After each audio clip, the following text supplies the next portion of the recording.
ఆదాము నుండి అబ్రహాం వరకు 2000 సంవత్సరాలు, అబ్రహాము నుండి యేసుక్రీస్తు యొక్క జన్మ వరకు 2000 సంవత్సరాలు, యేసుక్రీస్తు యొక్క జన్మ నుంచి నేటి వరకు 2000 సంవత్సరాలు, మొత్తం కలిపి 2 + 2 + 2 మొత్తం ఏనండి 6000 సంవత్సరాలు.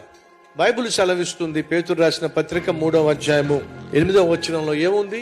దేవుని దృష్టిలో ఒక దినము 1000 సంవత్సరాలు. ఈ 6000 సంవత్సరాలు ఈజ్ ఈక్వల్ టు దేవునికి దృష్టిలో ఎన్ని దినాలు చెప్పండి? 6 దినాలు. 6 దినాలు ముగిసిపోయినాయి అనుకోండి, 7వ రోజు ఏమిటట?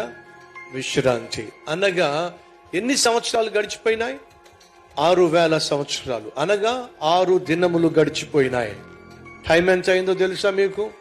11 గంటల 59 నిమిషాల 59వ సెకండ్ మీద సెకండ్ ముళ్ళుంది. ఇంకొక సెకండ్ అయింది అనుకోండి, 7వ దినం వచ్చేస్తుంది.